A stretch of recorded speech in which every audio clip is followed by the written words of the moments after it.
चलिए question number part 2 है ना, एक्सरसाइज 3 का पार्ट 2। अच्छा, क्वेश्चन हो गया था, क्वेश्चन नंबर 3 कर लेता। क्वेश्चन नंबर 4 देखिए कैसे करना है। क्वेश्चन क्या कह रहा है, a person trying to lose weight by burning fat lifts a mass of 10 kg up to height of 1 metre. यानी एक आदमी वेट लिफ्टिंग कर रहा है एक तरह से,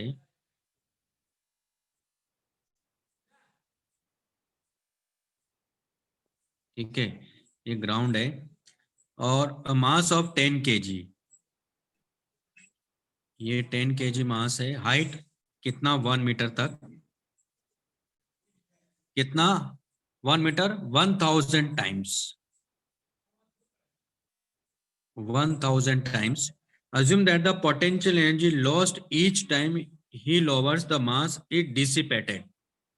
How much fat will he use up considering the work done only?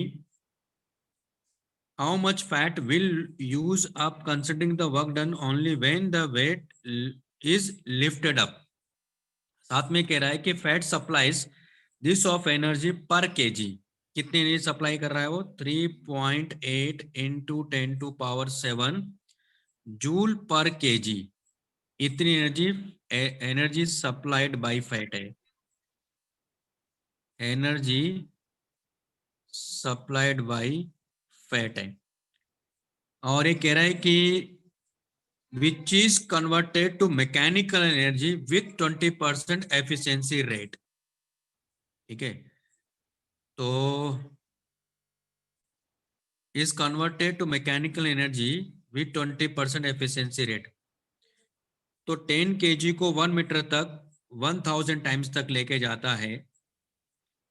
तो ये कह रहा है कि how much fat will use up considering the work done only when the, ठीक है, जी की वैल्यू 9.8 दिया हुआ है। तो देखो कैसे करेंगे इसको। ये हमारे पास में ऐसा ये क्वेश्चन दिया हुआ है, एनर्जी सप्लाइड बाय फैट इतना है पर केजी, इसका कितना परसेंट कह रहा है, कितना परसेंट था वो,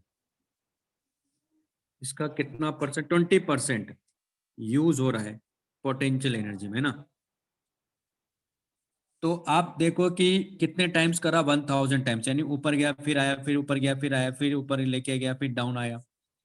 तो ये जो पोटेंशियल एनर्जी इसकी एक तरह से जब ये नीचे आएगा तब एनर्जी का लॉस हो रहा है ना। तो इसका मतलब क्या हुआ कि 10 × 1 × G, ये पोटेंशियल एनर्जी है, into 1000 times equal to 3.8 into 7, है ना, इंटू एम से मल्टीप्लाई कर देंगे कि इतना मास उसका फैट में इतना, क्योंकि इतना लूज हो रहा है। इसका कितना परसेंट कह रहा है, 20/100। नहीं आता है कैसे आंसर, ये बात समझ में सबको? है ना। तो इससे आंसर देखो कितना आ रहा है, तो ये कितना हो गया 5। तो एम हो जाएगा हमारे पास में 10 into 9.8 into 1000 divided by 3.8 into 10⁻⁷, यानी हो गया 98 इंटू 10⁻⁻4 डिवाइडेड बाई 3.8। ये केजी नहीं आ रहा है कैसे आंसर, कितना,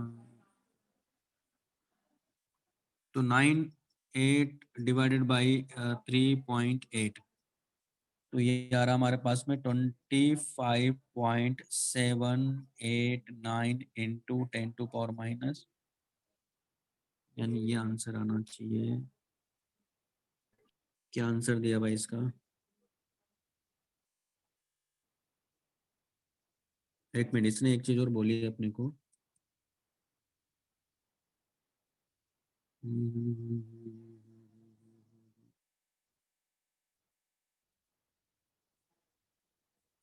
Person trying to lose weight by burning fat lifts a mass of 10 kg up to height of 1 meter. This times Assume that the potential energy lost each time he lowers the mass is dissipated. How much fat will use up considering?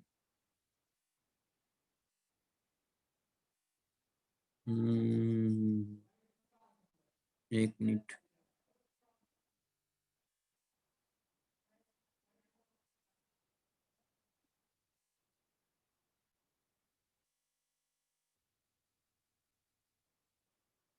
एक minute क्या कह रहा है? एक minute दिखाता हूँ मैं आपको यार. हाँ, कुछ गड़बड़ किया है क्या हम लोगों ने? 3.25 this one. सर आपका स्क्रीन नहीं दिख रहा है सर. एक मिनट. वही दिख रहा है.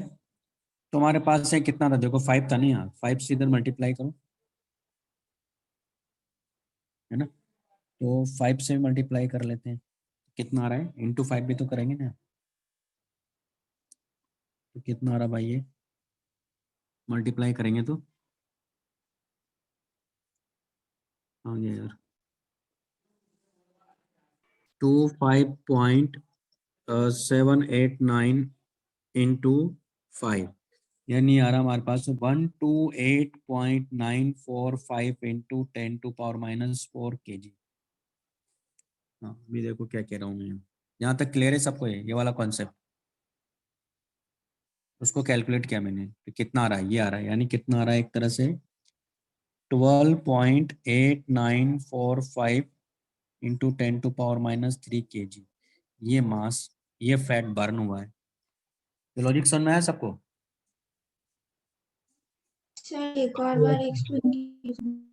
मैं ये कह रहा हूँ, देखो उसने कहा कि कितने टाइम से लेके जा रहा है. तो ये जब ऊपर लेके जा रहा है और फिर जब नीचे आ रहा है, तो इस जब नीचे लेके आ रहा है तब इसकी एनर्जी का लॉस हो रहा है. यानी किसका? पोटेंशियल एनर्जी का. तो 10 kg मास को ये 1 मीटर तक लेके जा रहा है, तो 10 इंटू 1 इंटू जी, ये पोटेंशियल एनर्जी है ना? और वो कितने टाइम्स, मतलब एक बार गया तो इतनी एनर्जी है, उसके बाद जब नीचे आएगा तो इतनी एनर्जी का लॉस होगा ना. तो इसको कितनी बार हो रहा है? लेकिन 1000 टाइम्स. इससे मल्टीप्लाई कर लिया मैंने. अब ये एनर्जी कहाँ से आ रही है? ये एनर्जी आ रही है, ये कह रहा है कि 3.8 इंटू 10⁻⁷ जूल पर केजी, यानी 1. इतनी एनर्जी पर केजी ये कहाँ से ला रहा है? फैट से ला रहा है. वहां से ये रिलीज कर रहा है. फैट से एनर्जी क्या कर रहा है? रिलीज कर रहा है. लेकिन उसका कितना परसेंट? उसका 20% ही एफिशिएंसी है. तो उसका 20% हमने यूज किया. तो मैंने क्या किया कि इतनी एनर्जी मतलब 3.8 into 10⁻⁷ joule per KG energy fat से आ रहा है. तो मान लो m केजी मास फैट मान लो बर्न होता है, तो उसको मैंने यहाँ मल्टीप्लाई कर दिया तो इतनी जूल एनर्जी हो गई. उसको मैंने 20/100 से मल्टीप्लाई कर दिया क्योंकि 20% एफिशिएंसी है. तो ये एनर्जी और ये एनर्जी दोनों क्या होना चाहिए? इक्वल होना चाहिए. वही किया मैंने. ठीक है, ओके सर. ये भाई पॉइंट क्लियर है सबको? हाँ सर. लिख लो तो इसको. लिख लिया? सर लिख रहे हैं. लिख लिया ना. नेक्स्ट क्वेश्चन है हमारे पास में, क्वेश्चन नंबर 6.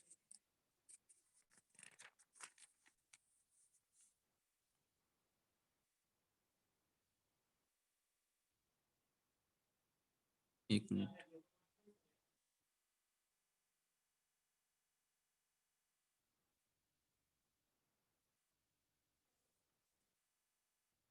क्वेश्चन नंबर 6 में क्या कह रहा है?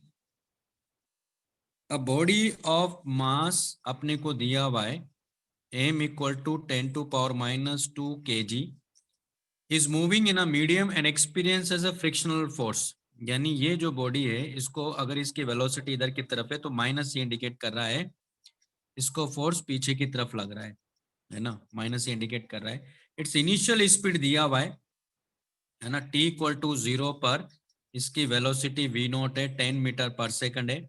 आफ्टर 10 सेकंड, यानी 10 सेकंड में अपने को बताना है इट्स एनर्जी इज 1/8 mv0 का होल स्क्वायर, है ना? After 10 second its energy is 1/8 mv0 का whole square.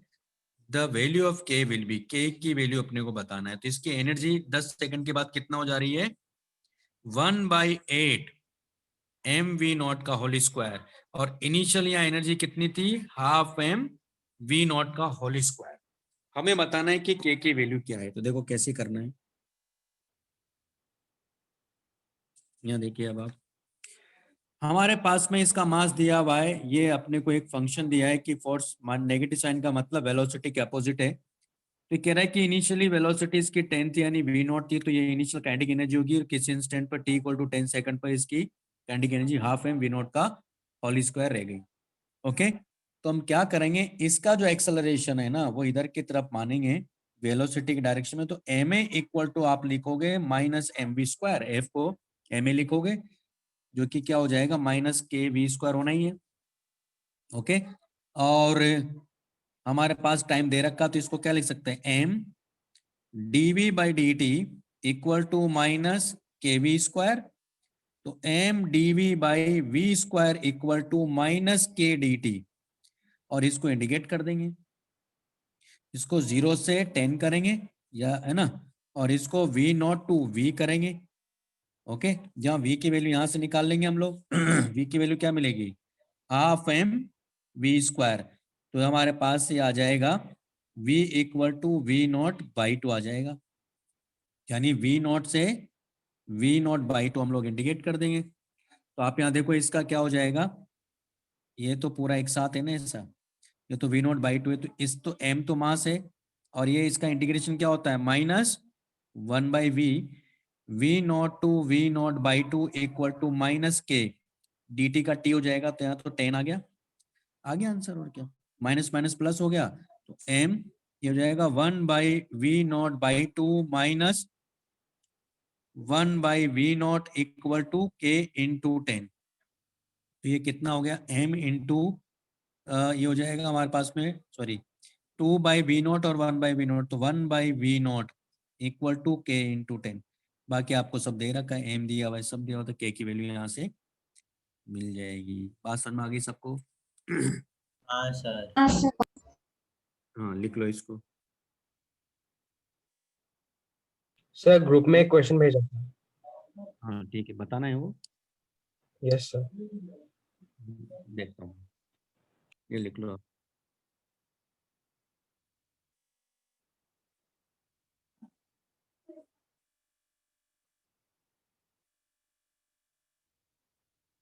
Sir video of हो गया। नहीं नहीं, आपको दिख तो रहा है ना, ऑफ ही हो गया, वो पिक्चर नहीं हाँ दिख रही सर। आपको? नहीं नहीं जी। क्वेश्चन कहाँ भेजा आपने मुझे? सर ग्रुप में। हाँ ग्रुप में, AP1 वाले ग्रुप में है ना, फिजिक्स AP1 में ना। Yes sir. देखता हूँ मैं भी। ये लिख लो पहले आप।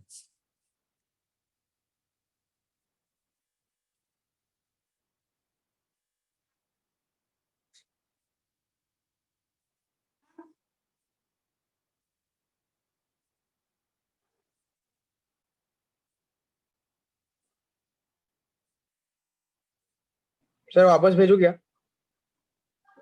हाँ एक मिनट देखता हूँ मैं भी। हो ठीक है, गया अगर सर। जाऊंगा तो- ये हाँ लिख लिया, सबने लिख लिया है क्वेश्चन? हाँ सर। Yes sir. नेक्स्ट है हमारे पास में क्वेश्चन नंबर 8 बताने हैं इसका। एक मिनट रुको, नंबर देखते हैं कहाँ है इसमें, संस्कार ने आपने भेजा?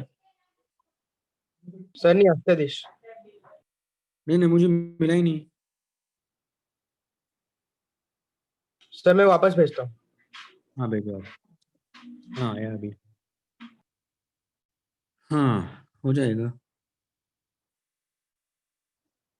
देखो कैसे करेंगे, इसको एक बार रोटेट करा लेता हूँ।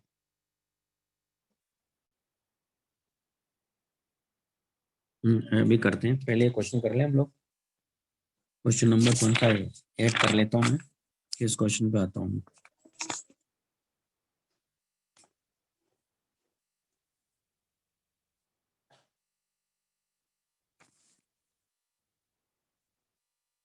अभी क्वेश्चन पे जाएंगे, पहले क्वेश्चन कर लेते हैं। ठीक है आपको सबको question, uniform cable mass m length L is placed on a horizontal surface such that its 1/nth part is hanging below the, इसका मतलब क्या हो देखो, ये मान लो ये टेबल है यहाँ और ये चेन है, टोटल लेंथ इसका कितना है, L है, तो कितना पार्ट सस्पेंडेड है, L/n. To lift the hanging part of the cable up to the surface, the work done should be. इसका मतलब हम लोग यहाँ फोर्स लगा रहे हैं. अब इसने केबल का वर्क इसने इन्हें कहा कि काइनेटिक एनर्जी कितना क्या है, इसका मतलब हुआ इसको स्लोली ऊपर लेकर आएंगे, है ना, तो हमने जो फोर्स लगाया उसी का वर्क अपने को चाहिए, तो इसको इस तरह से करेंगे. टोटल मास इसका m दे रखा है, तो टोटल मास अगर इसका m है तो पहले इसके लीनियर मास डेंसिटी वाला जो कॉन्सेप्ट है वो यूज करेंगे, और यहाँ पोटेंशियल एनर्जी हम लोग 0 मान लेंगे. ग्रेविटेशनल पोटेंशियल एनर्जी क्या मान लेंगे, यहाँ इस रेफरेंस लाइन पे 0 मान लेंगे. तो अभी इस वाले पार्ट की पोटेंशियल एनर्जी लिखेंगे, तो पहले इसका मास तो लिख लें. तो आप देखो कि m लेंथ, m मास, सॉरी मतलब a लेंथ का मास m है, तो 1 यूनिट का कितना होगा, m/l होगा. तो ये हमारे पास क्या हो गया, लीनियर मास डेंसिटी हो गई. ठीक है, ये क्या हो गया हमारे पास में, लीनियर मास डेंसिटी हो गई. हाँ सर. अब आप देखो इसका मास कितना होगा, मिल गया अपने को, तो इसका सेंटर मास क्या होगा, मिड पॉइंट पर होगा ना, यानी इसकी पोटेंशियल एनर्जी लिखेंगे तो ये H है हमारे पास में, तो H कितना होगा, पहली बात तो यहाँ तो हो जाएगा L/n इनटू हाफ ना, मिड पॉइंट पर होगा H, और इसका मास अपने को दे रखा है, तो इनिशियल पोटेंशियल एनर्जी कितनी हो जाएगी इसकी, m/λ, अरे क्या कर दिया मैंने, m/l ना, या मतलब लेमड़ा से मल्टीप्लाई करते तो लेमड़ा इंटू L/n, ये मास हो गया, इंटू G इंटू H, और जब ये पूरा चेन ऊपर चला जाएगा तो फाइनल पोटेंशियल क्या हो जाएगा, 0 हो जाएगा. हमारे पास कॉन्सेप्ट क्या है, W external plus WC equal to change in kinetic energy, क्योंकि चेंज इन काइनेटिक एनर्जी 0 है, और WNC 0 है क्योंकि कोई फ्रिक्शन है नहीं, और WC को क्या लिखते हैं, तो W external minus DU equal to 0 लिखते हैं. तो W एक्सटर्नल इक्वल टू क्या हो गया, DU मतलब U final minus U initial. ये पोटेंशियल क्या लिखेंगे, लेकिन यहाँ नेगेटिव लिखेंगे ना, क्योंकि रेफरेंस लाइन से नीचे है, तो इसका मतलब फाइनल तो 0 हो गया, और ये minus lambda L/n G into H, तो माइनस माइनस क्या हो गया, प्लस, तो W एक्सटर्नल क्या हो गया, लेमड़ा की वैल्यू यहाँ m/l है, L/n G इंटू H कितना है, L/n इंटू हाफ, यानी हमारे पास एक L से तो L कैंसिल आउट हो गया, तो हमारे पास आ गया mgl/2n², ये आंसर आना चाहिए. बात मेरे ख्याल से क्लियर हो गई होगी. तो इतना हाँ सर. एक्सटर्नल फोर्स में, ये जो फोर्स हमने अप्लाई किया है इसको घसीट के जो लेके जाएगा उसका वर्क जो है mgl/2n² होगा. क्लियर है सबको, यस सर. लिख लीजिए इसको.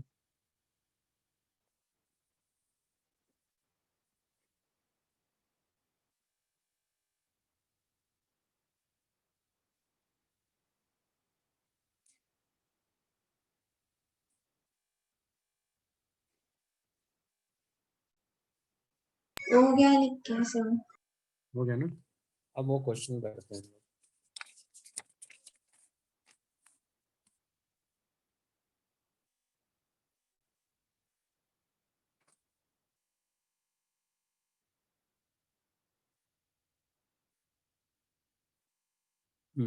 क्या क्वेश्चन है, देखिए इसमें कह रहा है कि इन the figure shown below masses of blocks A and B, है ना, तो इसमें देखो क्या कर रहा है, ये पुली है, ये स्ट्रिंग है, यहाँ अभी फिगर इसका बना रहा हूँ मैं, आपको दिखाता हूँ मैं.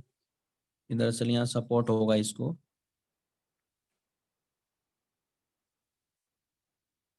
ये ब्लॉक है यहाँ, ये A ब्लॉक है, ये स्प्रिंग है, मैं दोनों को एक ही लेवल पे लेता हूँ, उससे कोई फर्क नहीं पड़ता. ये स्प्रिंग है यहाँ, ये S1 स्प्रिंग है, ये S2 स्प्रिंग है। In the figure shown below masses of blocks and B are, A का मास दिया है इसने 3 kg, बी का मास दिया है इसने 6 kg। The force constant of spring S1 यानी K1 है 160 न्यूटन पर मीटर और K2 है हमारे पास में 40 newton per metre respectively. Length of the light string connecting the blocks is 8 metre, यानी जो स्ट्रिंग है इसकी टोटल लेंथ 8 मीटर ये बोल रहा है ना। The system is release from rest with the springs at their natural length, दोनों नेचुरल लेंथ पर है। The maximum elongation of spring S1 will be, S1 में मैक्सिमम अलोंगेशन की बात कर रहा है। तो मैक्सिमम अलोंगेशन का मतलब क्या हो, देखो यहाँ, चलो करते हैं। ओलंपियाड में आया तो अच्छा क्वेश्चन नहीं है, ये क्वेश्चन हमारे पास में दिया हुआ है, ठीक है। तो अब आप देखो रहे कि इसका मास 6 kg है, इसका मास 3 kg है, ये ब्लॉक क्या करेगा, नीचे जाएगा, ये ब्लॉक क्या करेगा, ऊपर जाएगा। मैक्सिमम का मतलब क्या हो, मैक्सिमम का मतलब हुआ कि जब ये यहाँ पहुंचा मान लो, तो आप देख रहे हो कि ये एक ही स्ट्रिंग से कनेक्टेड है, तो दोनों की वेलोसिटी क्या होगी, हमेशा सेम होगी। लेकिन मैक्सिमम का मतलब क्या होगा, मैक्सिमम का मतलब है कि अगर ये यहाँ से 0 से स्टार्ट हुआ तो यहाँ भी 0 हो जाए, यानी यहां से 0 से गया तो ये यहां भी जब पहुंचेगा तो क्या हो जाए, 0 हो जाए। यानी ये ऊपर अगर x गया तो डेफिनेटली ये नीचे कितना आया, x आया। ओके, और ये हमारा रेफरेंस लाइन मैंने यह मान लिया, तो यहाँ पोटेंशियल एनर्जी ग्रेविटेशनल क्या मान ली मैंने, 0, क्योंकि ये लिखना मेरे लिए आसान हो गया, इसलिए मैंने दोनों को एक ही लाइन पे ले लिया, उससे फर्क नहीं पड़ता, मालूम है आपको, चाहो तो ऊपर नीचे ले लो, वो कट जाता है, कोई फर्क नहीं पड़ेगा। तो दोनों को एक ही उसमें ले लिया मैंने। अब अपने को मैक्सिमम एक्सटेंशन की बात कर रहा है वो, तो इसमें मैक्सिमम कंप्रेशन होगा इसका, अलग तरह से कंप्रेशन होगा इसमें, और इसमें एक्सटेंशन होगा। ये 0 से 0 गया, 0 से 0 गया। अब आप ध्यान से देखिए, इसकी जो पोटेंशियल डिक्रीज करी, इसकी जो पोटेंशियल इंक्रीज करी, वो यानी हम लोग क्या करेंगे इसमें, फाइनल वेलोसिटी 0, इनिशियल वेलोसिटी 0 है, और स्प्रिंग फोर्स काम कर रहा है और mg काम कर रहा है। इसका मतलब law of conservation of mechanical energy हम लोग यहाँ अप्लाई करेंगे। क्यों, क्योंकि स्प्रिंग फोर्स वर्क कर रहा है और mg वर्क कर रहा है, और दोनों ही कंजर्वेटिव नेचर के फोर्स है। क्लियर, तो हम लोग क्या लिखेंगे, इनिशियली इनकी देखो सब लिखता हूं मैं यहाँ, है ना, फाइनल वैल्यूज लिख रहा हूं मैं यहाँ। इन दोनों की काइनेटिक एनर्जी क्या है, 0 + 0। इन दोनों की ग्रेविटेशनल पोटेंशियल क्या है, 0 + 0, प्लस स्प्रिंग की पोटेंशियल एनर्जी क्या है, 0 + 0 इक्वल टू, फाइनली दोनों की काइनेटिक एनर्जी क्या है, 0, प्लस उसकी पोटेंशियल एनर्जी क्या लिखोगे आप, +3gx। इसकी पोटेंशियल क्या लिखोगे, -6gx। उसकी स्प्रिंग की energy ½ k1x² plus ½ k2x²। Spring की पोटेंशियल एनर्जी के लिए मैंने कहा था कंप्रेशन हो या एक्सटेंशन हो, हमेशा पॉजिटिव लेना है। यही आंसर है, सॉल्व कर लेंगे। तो ये उधर चला गया, कितना गया उधर, तो 3gx ना, 3gx - 6gx, तो 3gx उधर चला गया, इक्वल टू ½ k1, है ना, k2 x², x से x चला गया, तो x इक्वल टू कितना हो गया, 6g/k1 + k2, है ना, कितना हो गया, 6 × 10 डिवाइडेड बाई k1 कितना है, 160 + 40 यानी 200, 60/200 यानी 30, कितना हो गया, 0.3 मीटर। नहीं आ रहा है क्या आंसर है, सर आंसर 0.294 मीटर है, वही आएगा आंसर। 0.2, हाँ मतलब वो जी की वैल्यू 9.8 ले लिया होगा फिर इसने, ठीक है। जी की वैल्यू क्या ले रहा है, सर जी दिया ही नहीं है सर। हाँ मतलब इसका नहीं, वो ओलंपियाड में आया तो दिया होगा ना उसका कांस्टेंट, तो 9.8 रख के देख लो, ठीक है ना। तो यहाँ रख लेते हैं ना, उसमें जी की ये रख लेते हैं ना, सोल्व कर लेते हैं। तो 6 × 9.8 डिवाइडेड बाई k1 + k2 कितना आ रहा है, 200 आ रहा है ना, तो ये आ गया हमारे पास 3 × 9.8 डिवाइडेड बाई 100, है ना। तो देख लो यार, मेरी तो गणित वीक है, तो मैं तो कैलकुलेटर यूज करता हूँ। 3 × 9.8, तो ये आ गया हमारे पास में पॉइंट, x इक्वल टू आ गया 0.294 मीटर आ रहा है। क्या दिया आंसर फाइनल, सर वही दिया हुआ है। क्लियर है कॉन्सेप्ट कैसे करना था? Yes sir. हम्म, सर मतलब हाँ, इधर वो क्वेश्चन में एक ही लेवल पे नहीं दिया है तो हम मान सकते हैं। मान सकते हैं, कोई फर्क नहीं पड़ता उससे। ओके सर उससे क्या समझा। हो गया, आप देखो क्वेश्चन आसान हो गया ना हमारे लिए। ये था। यस उससे सर। कोई फर्क नहीं, वो कट जाता है मालूम है। वो अगर आप इसको मान लो वो नीचे एज हाइट एज डेप्थ पे ले लो, इसको इधर ले लो, आप जब सॉल्व करोगे ना तो अपने आप कट जाता है वो वाला टर्म। ओके सर समझा।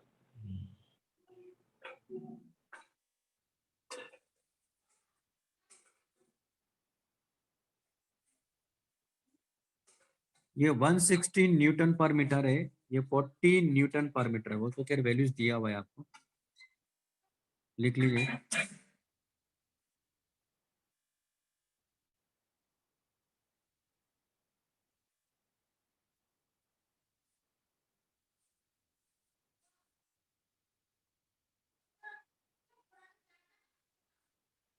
लिख लिया ना सबने?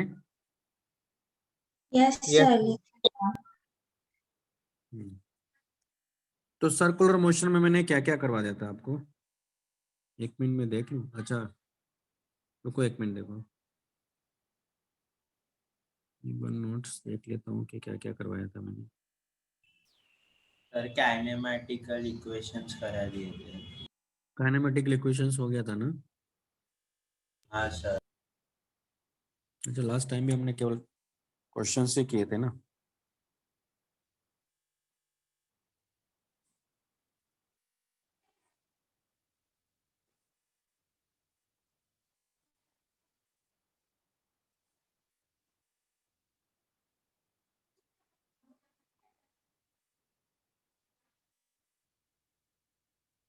काइनेमेटिक इक्वेशंस हमने फाइंड कर लिया था, ठीक है।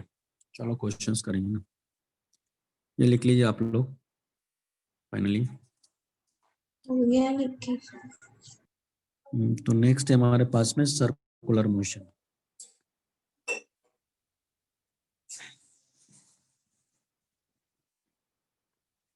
हमने काइनेमेटिक इक्वेशंस के बारे में बात कर लिया था। एक मिनट, डाउनलोड्स।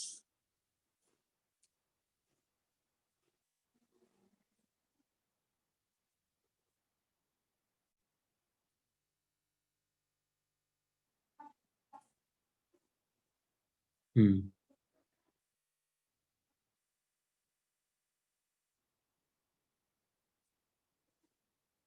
चलिए तो देखिए आप यहाँ सर्कुलर मोशन की बात कर रहे हैं तो मैं कुछ क्वेश्चन ले रहा हूँ अभी यहाँ।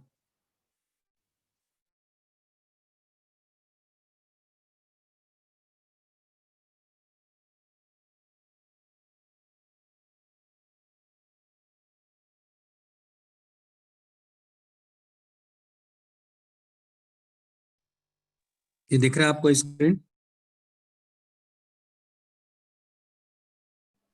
नहीं हेलो, स्क्रीन नहीं दिख रहा है? यस सर दिख रहा है। भी दिख रहा है ना? अब यहाँ देखो, इसने क्या दिया हुआ है अपने को, एग्जाम्पल वन देखो आप। इसने कहा theta equal to A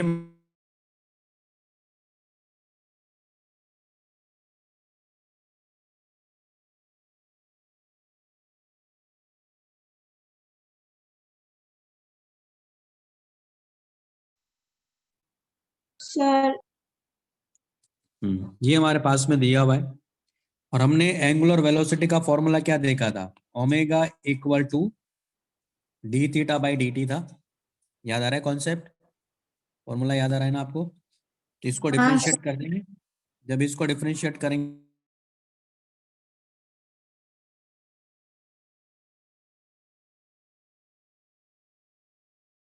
sir आपका वीडियो रुक गया है। हाँ सर।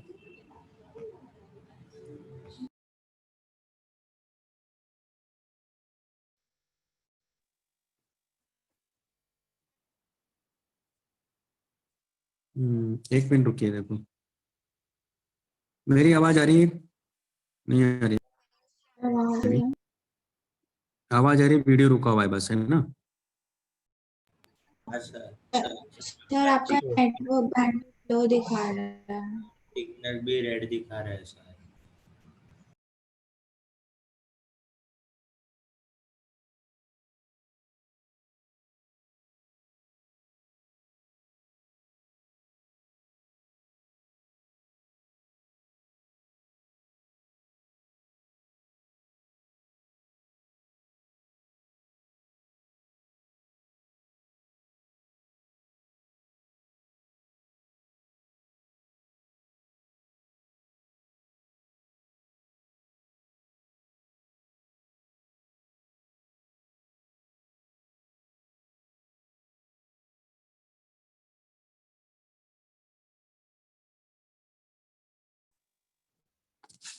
अभी ठीक है ना?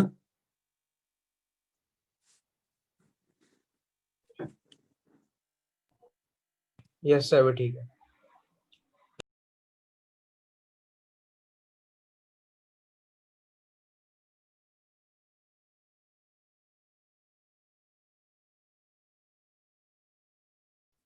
एक मिनट रुकिए अभी।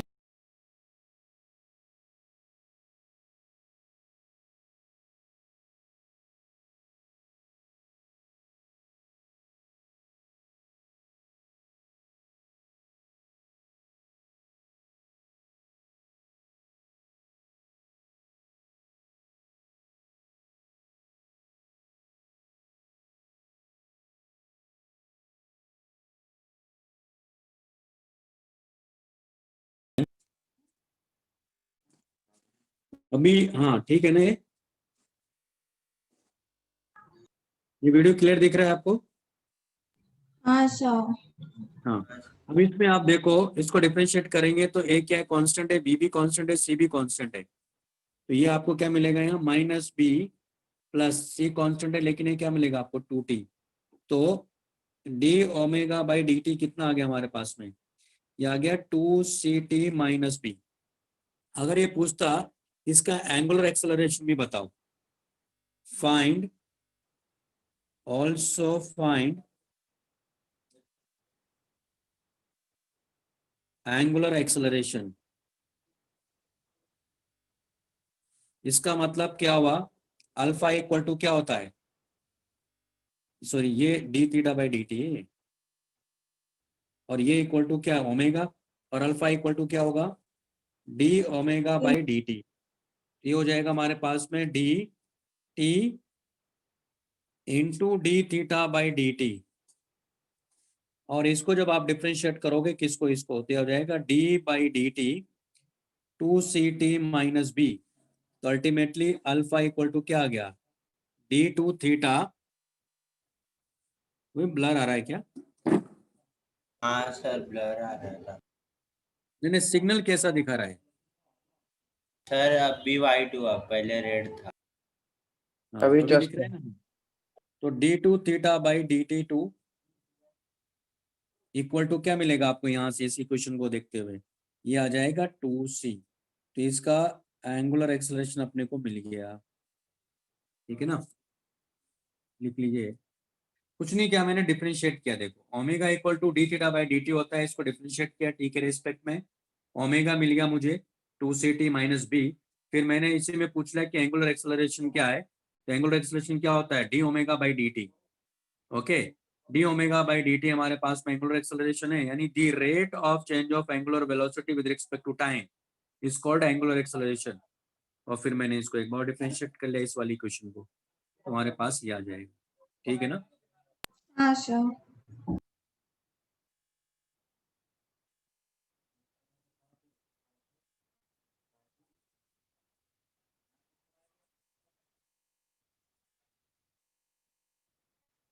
हो गया लिख के सर। सबने लिख लिया? नहीं sir.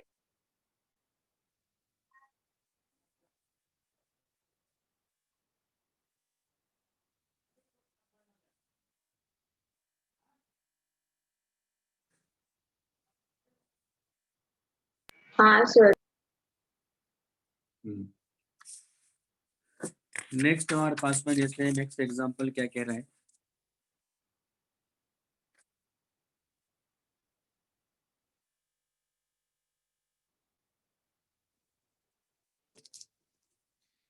Is the angular velocity of rotation of our hand of watch greater or smaller than the angular velocity of Earth's rotation about its own axis?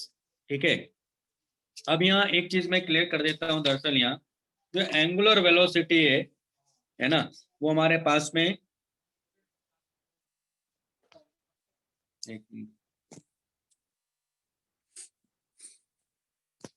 ठीक है, तो यहाँ क्या कह रहा है, is the angular velocity of rotation of our hand, और earth का जो एंगुलर वेलोसिटी है, तो आप ये देखो कि इसको 12 आवर्स इसको लगते हैं, इसको आवर हैंड को कंप्लीट होने में, है ना।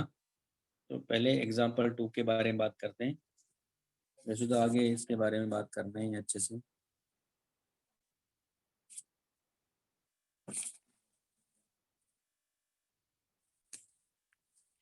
तो यहाँ देखिए ये वॉच है हमारे पास में ना, ये मान लो यहाँ है अभी, ये कितना, ये 12 है, और इसी वॉच को, मतलब इसी वॉच में ये जो निडल है जब वापस यहाँ पहुंचेगी तो कितना टाइम लेती है, क्योंकि ये आवर हैंड है, कितना टाइम लगती है पूरा कंप्लीट घूमने में, 12 12 आवर्स आवर। लगता है ना। इसका मतलब अब आपको ये भी मालूम है कि हर बार इसको 12 आवर्स ही लगते हैं, इसका मतलब हुआ इसका जो टाइम पीरियड है ना वो 12 आवर्स है। टाइम पीरियड क्या होता है,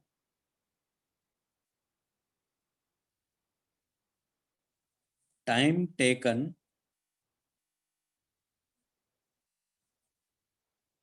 bye the object to complete one cycle. ठीक है, टू कंप्लीट वन साइकिल, तो ये वन साइकिल हो जाएगा। हर बार आप देख रहे हो कि 12 आवर्स से लेता है ना, इसमें तो कोई डाउट नहीं है। अच्छा, ये क्वेश्चन मुझे वैसे बाद में लेना चाहिए था, पहले ले लेना। खैर कोई बात नहीं, मैं आगे भी इसके बारे में बताऊंगा। तो अभी तो इतना याद रखो कि यहाँ दरअसल एंगुलर वेलोसिटी और टाइम पीरियड में जो रिलेशन होता है ना, वो 2 पाई/कैपिटल T होता है। ये कैसे आया है इसका एक्सप्लेनेशन आगे दूंगा मैं, ठीक है। ये फॉर्मूला कैसे आया है उसका एक्सप्लेनेशन आगे देंगे। तो ये हो गया 2 पाई/T, ये तो इसका होगा। तो टी इसका कितना है, 12 आवर्स है। अगर मैं अर्थ की बात करूं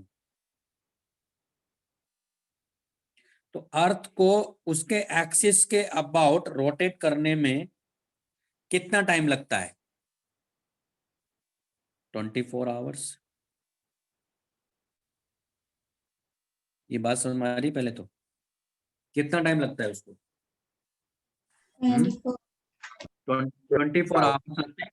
तो यानी इसका जो एंगुलर वेलोसिटी होगा वो कितना हो जाएगा, 2 पाई/T डैश ना, यानी कितना होता है 2 पाई/24, और इसका कितना आ रहा है 2 पाई/12।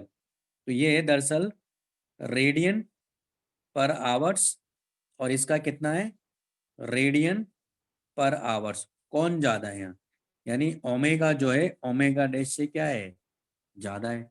इसकी एंगुलर वेलोसिटी क्या है, इस नीडल की, अर्थ की एंगुलर वेलोसिटी से ज्यादा है। जहां ओमेगा क्या है, दरअसल ये एंगुलर वेलोसिटी है ना। मैं लिख देता हूं, ओमेगा क्या है, angular velocity of our hand. ये रिलेशन मैं आपको आगे बताऊंगा कैसे बनाए। ओमेगा डैश क्या है, angular velocity of earth about it's on axis, उसके एक्सिस के अबाउट की एंगुलर वेलोसिटी है ना। तो ये लिख लो पहले,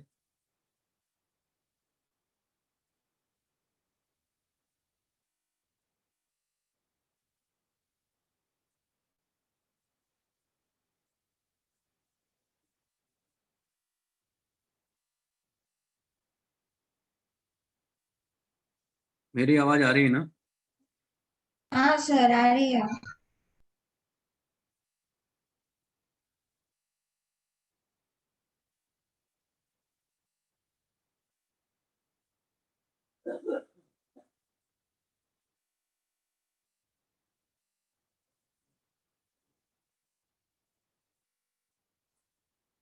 हो गया सर।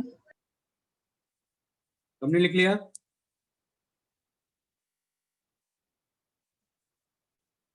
सर एक सेकंड लिख रहे हैं।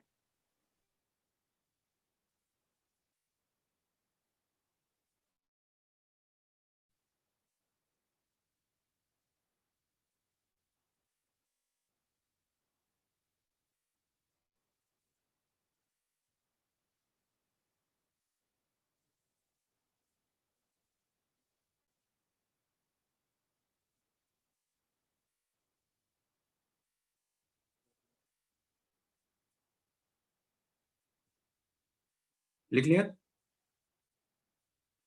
यस सर हो गया। ये भी लिख लो फिर।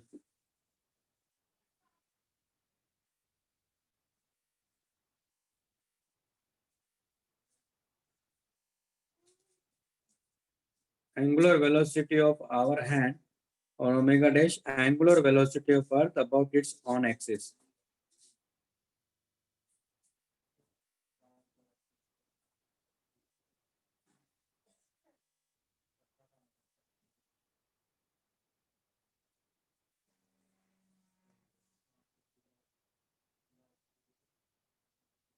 ठीक है, मैं अभी पहले ये रिलेशन बताता हूँ कि ये रिलेशन कैसे आया। ओमेगा इक्वल टू 2 पाई/t, है ना। टाइम पीरियड और एंगुलर वेलोसिटी में रिलेशन कैसे आता है, तो पहले सबसे पहले ये बात कर लेते हैं।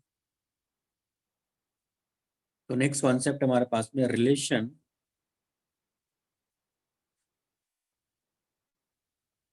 Between angular velocity and linear velocity. पहले ये रिलेशन निकालेंगे, फिर यहीं से हम लोग टाइम पीरियड और एंगुलर वेलोसिटी का रिलेशन निकालेंगे। Relation between angular velocity and linear velocity. ठीक है, तो जैसे मान लो कि ये हमारे पास में एक सर्कल है और ये पॉइंट फिक्स है ना, और एक पार्टिकल जो कि इस सर्कल में घूम रहा है, या कोई ऑब्जेक्ट है जो इस सर्कल में ऐसे घूम रहा है। ठीक, तो ऐसा करते हैं, ये रेफरेंस लाइन ले लेते हैं हम लोग। किसी टाइम टी बाद मान लो यहाँ कहीं पहुंच जाता है ना। तो मान लो टी टाइम क्या है, मान लेते हैं कि ये डी टी मतलब डी थीटा चलता है। एंगुलर डिस्प्लेसमेंट कितना होता है इसका, डी थीटा होता है। ठीक, और इसकी जो स्पीड है ना, उसके बारे में बात कर रहे हैं हम लोग, तो इसकी स्पीड v होगी। और ये जो रेडियस है इसका, ये r है मान लो। तो ये जो डिस्टेंस चला, ये जो डिस्टेंस चला है, ध्यान रखना है, ये जो डिस्टेंस चला है ये मैंने मान लिया कि ये ds है। तो प्लेन एंगल का कॉन्सेप्ट पढ़ा था हम लोगों ने, क्या था concept? Angle D theta equal to क्या होता है, आर्क लेंथ बाई रेडियस। याद आ रहा है कॉन्सेप्ट? हाँ सर। है ना, मालूम है ना भाई। Plane angle equal to arc length by radius. ये पॉइंट क्लियर है सबको? अब यहाँ देखो, इसको मैं क्या लिख सकता हूँ, D S equal to R D theta लिख सकता हूँ। दोनों साइड डी टी से डिवाइड कर दूं, तो D S by D T equal to क्या हो गया, R D theta by D T लिख सकते हैं।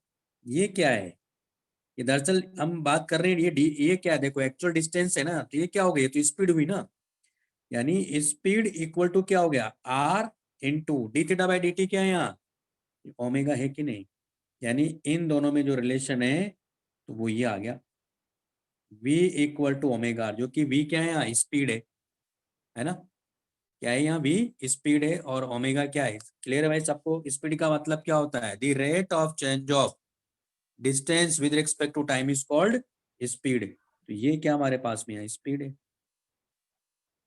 तो ये स्पीड है, लीनियर स्पीड है ना। हमें लीनियर वेलोसिटी, यानी इसका जो मैग्नीट्यूड होगा वही तो स्पीड होती है ना। तो ये क्या, अल्टीमेटली ये लीनियर स्पीड ही है। जब क्योंकि वेक्टर में लिखेंगे तो वेलोसिटी हो जाएगी, और इस इंस्टेंट की बात कर रहे हैं, यानी जो वेक्टर में नहीं लिखेंगे तो v equal to omega R हो जाएगा। ये बात समझ में आई? हाँ तो ये सर। है ना। अब ध्यान से देखिएगा, आप ये देखो कि t इक्वल टू 0 पे मान लो ये पार्टिकल यहाँ था, है ना, और ये पार्टिकल घूम के वापस यहीं आता है, तो ये टोटल डिस्टेंस कितना चला यहाँ से यहाँ तक? 2 पाई r चलेगा ना, चलेगा कि नहीं चलेगा? चलेगा। है ना। तो यानी हमें क्या फाइंड करना है, अभी बताता हूँ मैं आपको। यानी नेक्स्ट है टाइम पीरियड। तो यहाँ मैं ये मान के चल रहा हूँ, लेकिन देखो आर तो कांस्टेंट है, तो वी भी क्या है यहाँ कांस्टेंट है, कांस्टेंट स्पीड है। वी क्या है यहाँ, कांस्टेंट स्पीड है ना। इफ वी क्या, क्योंकि वी भी वेरिएबल हो सकता है, इफ वी क्या है कांस्टेंट स्पीड है, तो फिर ओमेगा भी क्या हो गया, कांस्टेंट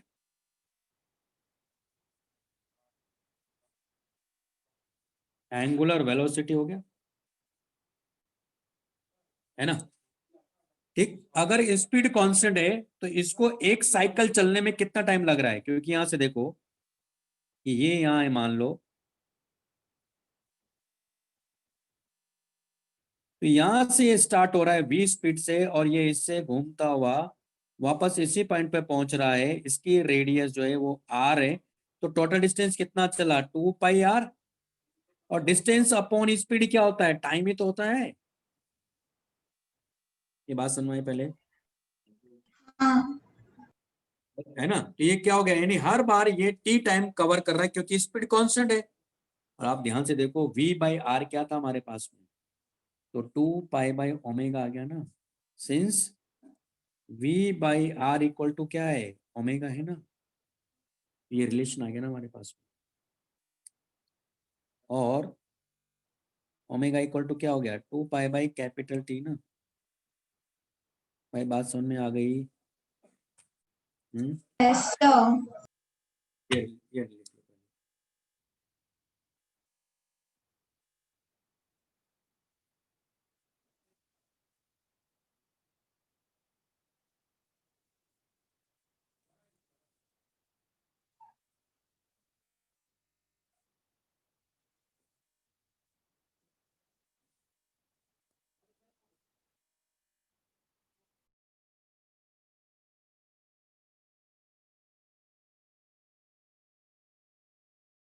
सर वीडियो चला गया आपका।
लिख लिया क्या? हाँ सर। ये भी लिख लीजिए।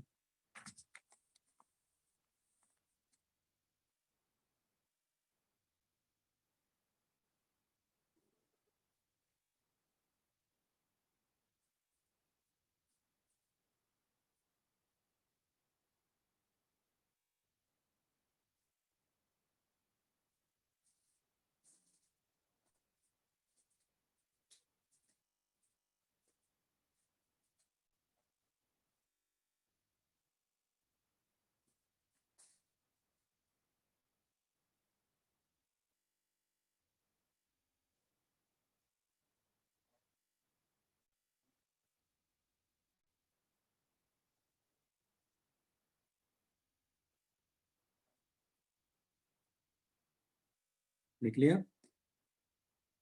Yes sir. ये हमारे पास कॉन्सेप्ट। अब इसमें एक और कॉन्सेप्ट समझ लेते हैं। एक्चुअल में ये जो हमने v इक्वल टू ओमेगा लिया है, इनका वेक्टर रिलेशनशिप जो है ना वो ये इस तरह से होता है। v वेक्टर इक्वल टू होता है omega vector cross r vector, है ना। ये एक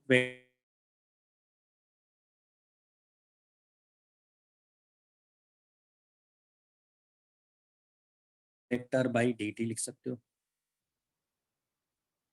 है ना। क्या लिख सकते हो? dr वेक्टर बाई dt, और ये इक्वल टू है omega vector cross r vector. ठीक है, तो हम लोग इसको ऐसे भी लिख सकते हैं। तो omega vector cross r vector equal to ये। तो ये कैसे बना वो भी समझाता हूँ मैं आपको। देखो अभी हमने देखा, अभी आएंगे उस पॉइंट को वापस, अभी दिखाता हूँ आपको मैं। यहाँ देखो कि ये पार्टिकल यहाँ था, है ना, उसके बाद ये यहाँ पहुंच गया। तो आप यहाँ देखो ये इसका डिस्प्लेसमेंट हुआ ना,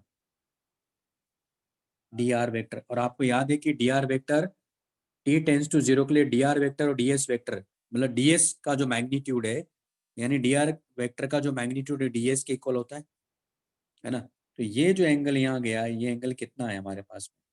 ये डी थीटा है ना। ये एंगल डी थीटा है, यानी डी थीटा कैप की डायरेक्शन किधर है? ऊपर की तरफ है ना। ये बताया था मैंने राइट हैंड थंब रूल से। आ रही बात समझ में? क्योंकि पार्टिकल इसमें मूव कर रहा है। मैंने आपको क्या बताया था? राइट हैंड थंब रूल से थीटा कैप की डायरेक्शन देखेंगे हम लोग। थीटा कैप क्या है? ऊपर की तरफ है।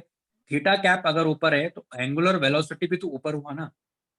तो एंगुलर हाँ वेलोसिटी की डायरेक्शन इधर है ना, लेकिन वेलोसिटी की डायरेक्शन किधर है? यहाँ वेलोसिटी की डायरेक्शन तो इधर की तरफ ही होगा ना, वेलोसिटी तो, है कि नहीं। तो यहाँ क्या होगा एक्चुअल में, किसी भी इंस्टेंट पर अगर आप जाते हो और अगर आप कहते हो कि ये अगर आर वेक्टर है, और इधर की साइड क्या होगा, क्योंकि पार्टिकल तो ऐसे सर्कल में इस डायरेक्शन में जा रहा है, तो इस इंस्टेंट की बात करेंगे तो यहाँ टेंजेंट ड्रॉ करेंगे ना, क्योंकि एक्चुअल में इसका पाथ तो सर्कल है। तो इसकी वेलोसिटी इस डायरेक्शन में हुई कि नहीं हुई? तो आप यहाँ देखो, वेलोसिटी और आर वेक्टर के बीच में जो एंगल है यहाँ, वेलोसिटी और आर वेक्टर के बीच में एंगल कितना होगा यहाँ? 90 डिग्री है कि नहीं, है ना। क्योंकि ये क्या होगा हमारे पास में, ये आर कैप होगा, आर वेक्टर की डायरेक्शन में क्या होगा? आर कैप होगा। तो मैंने क्या लिया यहाँ देखो, omega vector cross R vector. तो ओमेगा की डायरेक्शन क्या है यहाँ? ऊपर की तरफ है ना, ओमेगा की डायरेक्शन इधर है। मैंने क्या लिया देखो, ओमेगा क्रॉस आर करूंगा मैं। ओमेगा क्रॉस आर क्या हुआ? देखो ओमेगा ऊपर की तरफ है, तो ओमेगा क्रॉस आर यानी वेलोसिटी इस डायरेक्शन में हुई ना, वही तो मैंने यहाँ लिया था। देखो वी वेक्टर इक्वल टू हो गया omega vector cross R vector. तो D R vector equal to हो गया omega vector cross R vector. क्यों? क्योंकि वेलोसिटी को कैसे डिफाइन करते हैं हम लोग? The rate of change of displacement और the rate of change of position vector with respect to time, that is called velocity. Okay. और स्पीड क्या होता है? स्पीड होता है the rate of change of distance with respect to time, that is called speed. Okay.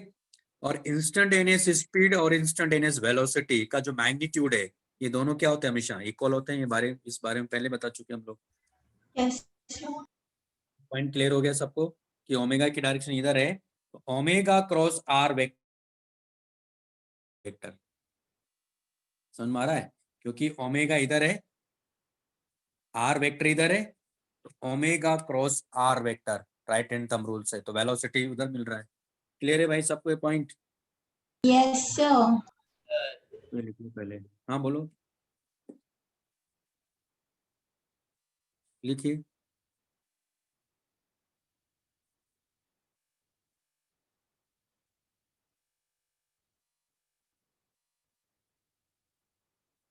तो vector sir में, हाँ जी, sir next page दिखाइए।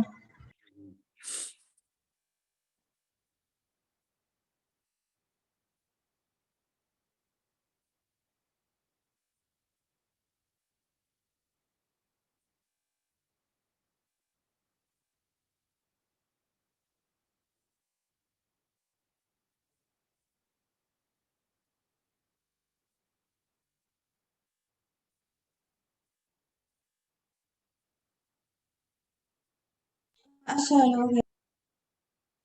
लिख लेना।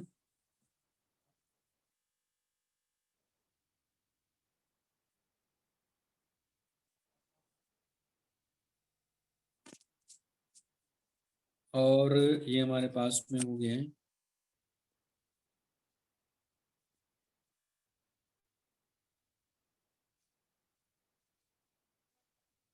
ये रिलेशन बता दिया मैंने आपको, ठीक है। अब जैसे क्वेश्चन है एग्जांपल 3 हमारे पास। A particle is moving with constant speed, है ना, in a circular path. Find the ratio of average velocity to its instantaneous velocity when the particle describes an angle theta equal to pi by 2. यानी ऐसा question हम लोग पहले भी कर चुके हैं वैसे। तो ये ऐसा कह रहा है, भी बताता हूँ मैं आपको। ये y एक्सिस है, ये x एक्सिस है। पार्टिकल मान लो यहाँ से स्टार्ट होता है, कांस्टेंट स्पीड से जा रहा है, लिखा उसने कांस्टेंट स्पीड है ना। तो इसका मतलब एंगुलर वेलोसिटी भी कांस्टेंट हो गया। अगर स्पीड कांस्टेंट है तो एंगुलर वेलोसिटी भी क्या हो गया, कांस्टेंट हो गया। Find the ratio of average velocity to instantaneous velocity, मतलब क्या हो, देखो रेडियस इसकी आर है। तो मान लो पार्टिकल यहाँ से स्टार्ट होता है, ये t इक्वल टू 0 पर है, एंगल कितना फॉर्म कर रहा है, 90 डिग्री। इसका मतलब पार्टिकल यहाँ पहुंच गया। इसकी जो रेडियस है वो हमने मान लिया कि ये आर है, मान, या कैपिटल आर जो भी है, मैंने स्मॉल आर मान लिया, ठीक है। इसकी स्पीड कांस्टेंट है तो हर इंस्टेंट पे इसकी स्पीड कांस्टेंट हो गई। इसका मतलब ये जो डिस्टेंस चला यहाँ से ए पॉइंट से बी पॉइंट तक, जो डिस्टेंस हो, कितना डिस्टेंस होगा ए बी, कौन बताएगा। मैंने डिस्टेंस का डिस्प्लेसमेंट नहीं कहा है। ये क्या हो गया हमारे पास में, डिस्टेंस हो गया ना। कितना होगा, उस पाथ की एक्चुअल लेंथ ना, कितना होगा, पाई आर बाई 2 होगा कि नहीं होगा। Yes, sir. Yes sir. Let, और इसका डिस्प्लेसमेंट क्या होगा, ये ना डिस्प्लेसमेंट हुआ, ये डिस्प्लेसमेंट हुआ ना। यानी एस ए बी, ये क्या है, डिस्प्लेसमेंट है ना। कितना होगा, आर मतलब स्मॉल आर √2 होगा ना। क्लियर। इसने क्या कहा, इंस्टेंटेनियस, है ना। तो आप यहाँ देखो, पहले तो ये डी डिस्टेंस है, तो ए से बी पहुंचने में क्या हुआ, हाँ बताता हूँ मैं यहाँ ध्यान से समझो। अरे भाई ये तो पुराना ही कॉन्सेप्ट है, नया कहाँ है, इसमें नया क्या है बताइए मुझे। ये पार्टिकल ए पॉइंट से बी पॉइंट की तरफ जा रहा, तो एक्चुअल लेंथ तो ये कवर कर रहा है ना। तो एक्चुअल लेंथ मतलब तो ये हुई ना, पाई आर बाई 2 नहीं होता है क्या, हाँ। अरे भाई होता है कि नहीं होता है, होता टोटल है लेंथ सर। 2 पाई आर होता है ना। तो उसका 1/4 करेंगे तो पाई आर बाई 2 होता है ना। तो टोटल डिस्टेंस और स्पीड इसका v है। इसको ए टू बी पहुंचने में टाइम कितना लगेगा, इसको ए टू बी पहुंचने में टाइम कितना लगेगा, इसको टाइम लगेगा T D A B divided by, यहाँ इसकी स्पीड, जो की स्पीड क्या है यहाँ कांस्टेंट है, इतना टाइम लगेगा। यानी कितना हो गया है, तो पाई आर बाई 2 इंटू वी, ये टाइम हो गया। ओके। अब इसने क्या कहा, एवरेज स्पीड। एवरेज स्पीड क्या होगा भाई, क्या फॉर्मूला है, what is the formula of average speed, tell me. Displacement upon time. Displacement, total displacement, पक्का सोच लो। एवरेज स्पीड कहा मैंने, The total distance upon The total total total distance upon distance total upon time. total time. Total distance is what, DAB divided by, क्या हो जाएगा, T। तो ये तो अल्टीमेटली क्या आ गया हमारे पास में, ये तो V आ गया। तो एवरेज स्पीड तो V रहेगा, क्यों, क्योंकि V कांस्टेंट है। अब हमें चाहिए एवरेज वेलोसिटी। एवरेज वेलोसिटी क्या होगा, एवरेज वेलोसिटी होगा total displacement by total time. By total time, जो कि T है। टोटल डिस्प्लेसमेंट कितना है इसका, R√2, है ना। तो यहां मैं इसका एवरेज वेलोसिटी का मॉड ले रहा हूं ये। Divided by total time. अब टाइम की वैल्यू क्या हमारे पास में, यहाँ से निकाल लेंगे, ये रहा पाई आर बाई 2v। तुम्हारे पास आ गया ये r √2 by pi R by 2v। तुम्हारे पास v एवरेज इक्वल टू, ये हो जाएगा हमारे पास में r से तो r कैंसिल आउट हो गया, तो हो गया 2v √2 बाई पाई। इसने क्या पूछा, v एवरेज, एवरेज वेलोसिटी और इंस्टेंटेनियस स्पीड या वेलोसिटी के मोड के बीच में रिलेशन क्या होगा, तो 2 √2 बाई पाई, ये आंसर है। बात समझ में आ गई? Yes sir. तो लिख लेते Yes, हैं। sir.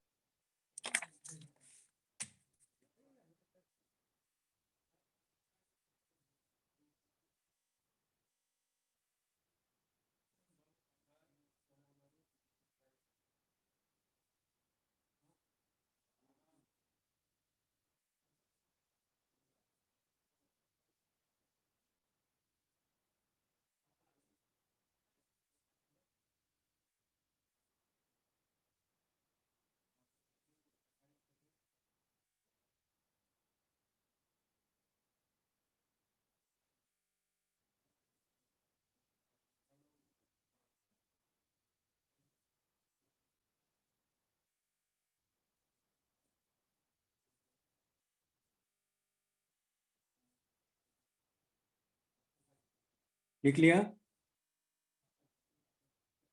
हाँ सर। बाकी लोगों ने भी लिख लिया भाई? Yes sir. ये भी लिख लिया।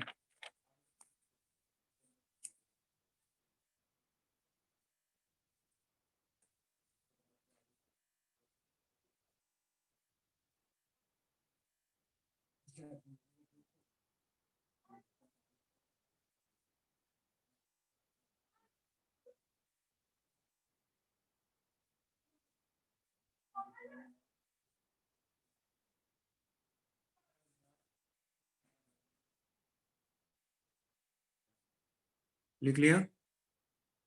नहीं सर, 1 मिनट।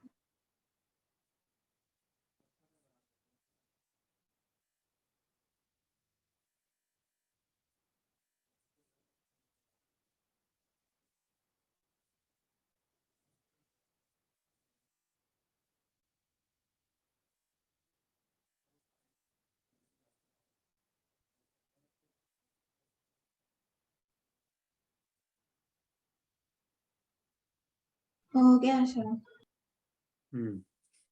नेक्स्ट क्वेश्चन है,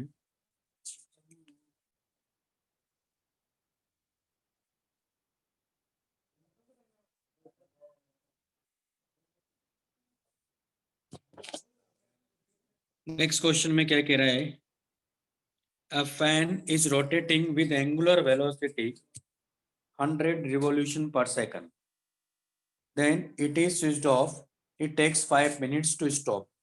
अब देखो एग्जांपल, ऐसा केस हमने कहाँ पढ़ा था, रेक्टिलिनियर मोशन में भी, कि मान लो एक कार जा रहा है, कार में ब्रेक लगाया, कार रुक जाता है ना, स्टॉप हो जाता है, तो वो क्यों होता है, रिटार्डेशन की वजह से।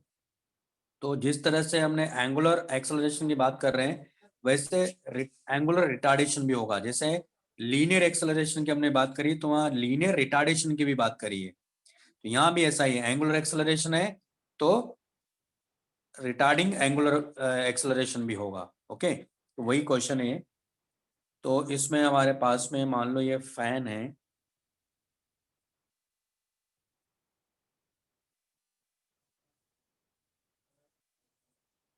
ठीक है, और इसके एंगुलर वेलोसिटी दिया, तो रिवॉल्यूशन पर सेकंड दिया। अच्छा, इसमें एक पॉइंट और मैं वहां क्लियर कर देता हूं आपको।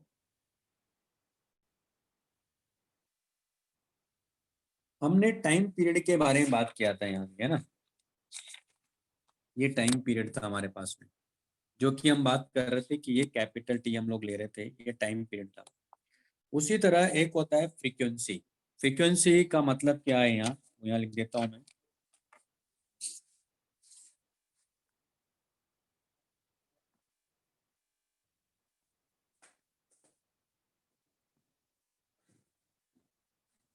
फ्रीक्वेंसी को जनरली एफ से डिनोट करते हैं और फ्रीक्वेंसी का मतलब होता है नंबर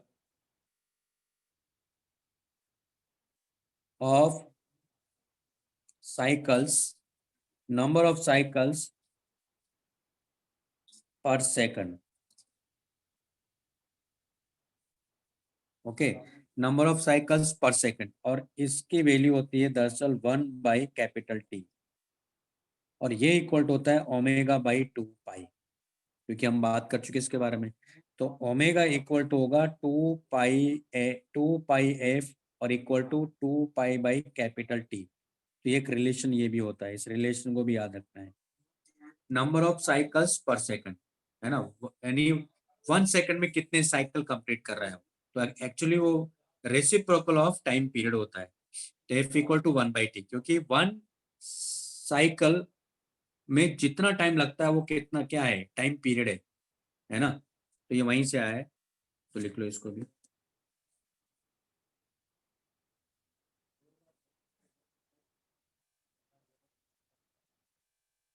या इसको ऐसे भी साइकिल की जगह आप ये भी लिख सकते हो, और number of revolutions per second is called frequency। Okay, उसी तरह टाइम पीरियड को भी आप ऐसे भी लिख सकते हो, है ना।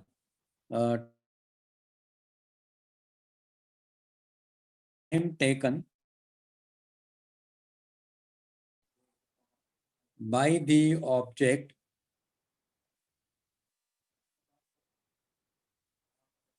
in one revolution। ठीक है, ये पॉइंट लिख लो।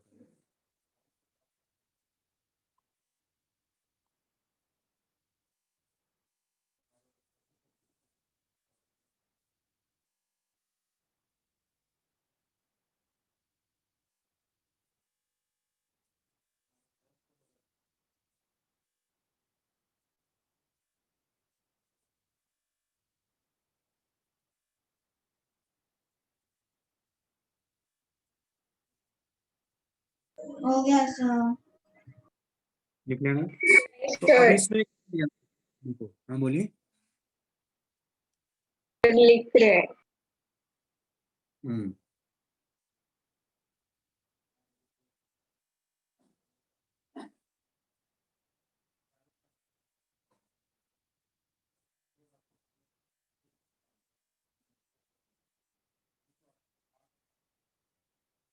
हाँ सर, हो गया। ठीक है। अब जैसे इसने क्वेश्चन में दिया हुआ, इसने वैसे तो एंगुलर वेलोसिटी दिया आपने को, एंगुलर वेलोसिटी दिया तो, लेकिन एंगुलर वेलोसिटी की जो ऐसा यूनिट है वो रेडियन पर सेकंड होता है। लेकिन जो यहाँ इसने दिया अपने को वो दरअसल फ्रीक्वेंसी दिया हुआ है। तो फ्रीक्वेंसी क्योंकि 2 पाई से मल्टीप्लाई करेंगे तो हमारे पास एंगुलर वेलोसिटी आ जाएगा, 2 पाई को रिमूव कर देंगे तो फिर क्या आ जाएगा, वो रेवोल्यूशन पर सेकंड आ जाएगा। तो यहाँ जो दिया है इसने अपने को क्वेश्चन में एग्जाम्पल 4 में, तो क्या दिया हुआ है, उसको एंगुलर वेलोसिटी बोल रहा है।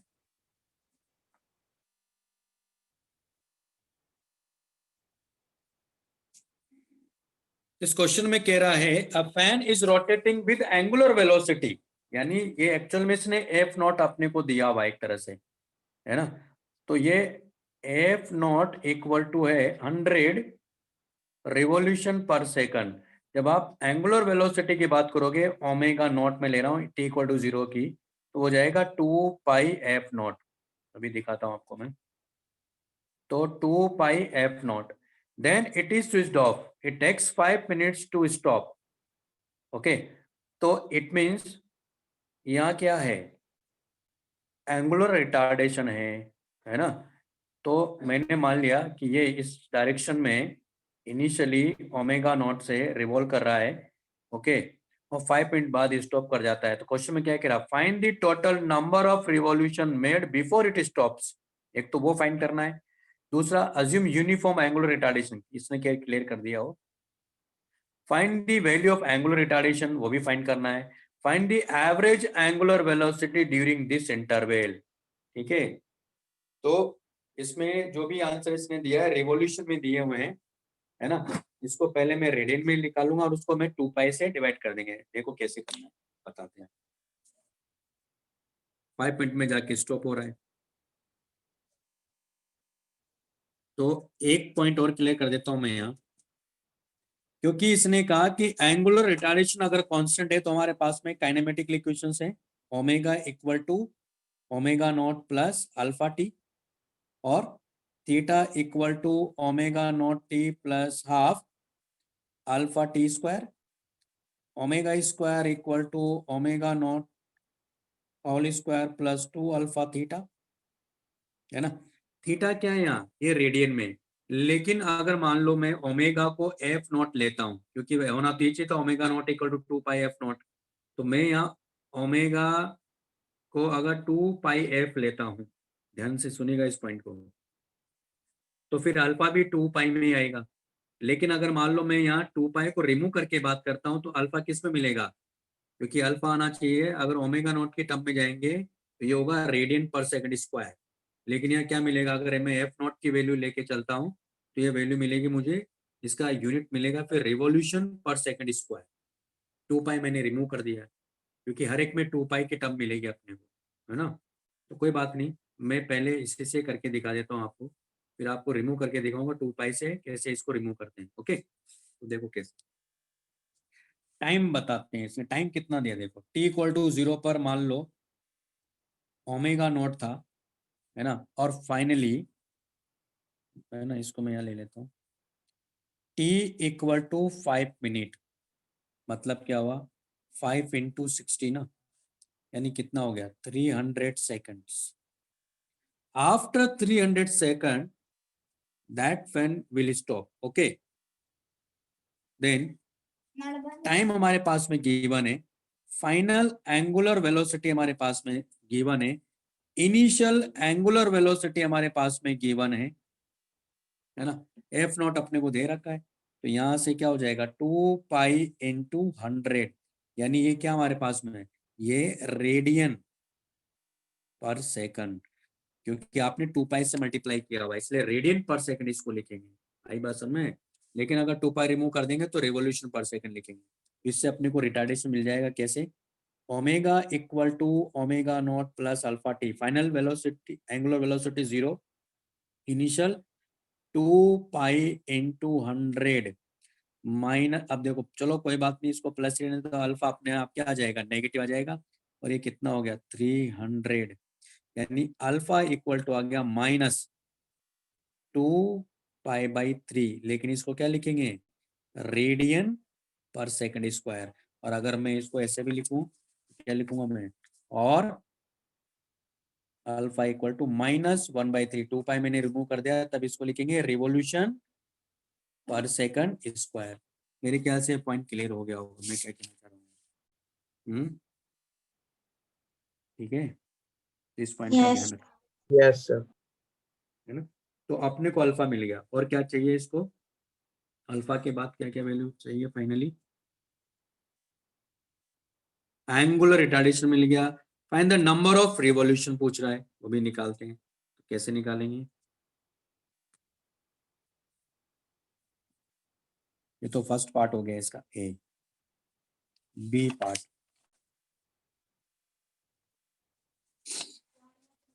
तो हमारे पास फॉर्मूला है theta equal to omega naught T plus half alpha T square. Theta क्या है, दरअसल ये आपको क्या देगा, एंगल देगा, है ना। तो कोई बात नहीं, लेकिन इसको हम लोग एक्चुअल में ये लिखते हैं 2 पाई एन, है ना। तो एन क्या हो गया, नंबर ऑफ रिवोल्यूशंस हो गए। थीटा को क्या लिखा जाता है 2 पाई एन, तो एन क्या होंगे, नंबर ऑफ रिवोल्यूशंस। इस केस में एन क्या हो गया, नंबर ऑफ,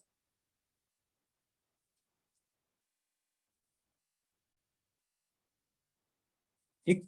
तो अगर मैं यहाँ वैल्यू रखूंगा ओमेगा नॉट, तो ओमेगा नॉट को क्या लिखूंगा मैं यहाँ, हो जाएगा 2 pi N equal to omega naught है 2 pi F naught into T plus half alpha T square, हमें सबकी वैल्यू दिया हुआ है। तो 2 पाई एन, तो 2 pi F naught 100, T 300 plus half alpha minus, तो अब क्योंकि इसको रेडियन में लिखा मैंने, तो अल्फा को भी किस में लिखूंगा, तो -2π/3 इंटू 300 का होल स्क्वायर लिखेंगे। ये बात समझ में आ रही ना, मैंने टाइम को रख दिया, सब रख दिया, तो देखो 2π से तो 2π कैंसिल आउट हो गया, तो n इक्वल टू क्या हो गया हमारे पास में, ये हो गया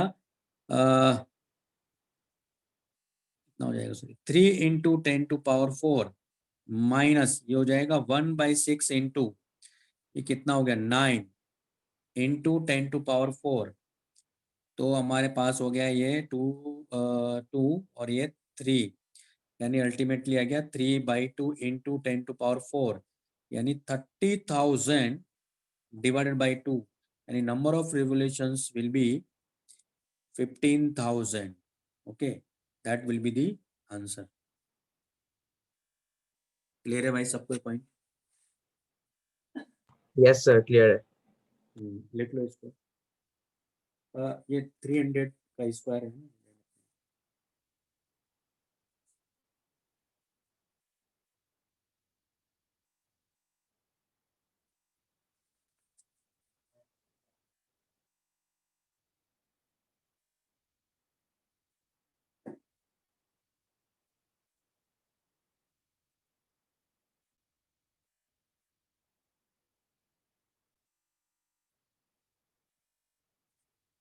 हो गया सर। हो गया ना, लिख लिया सबने?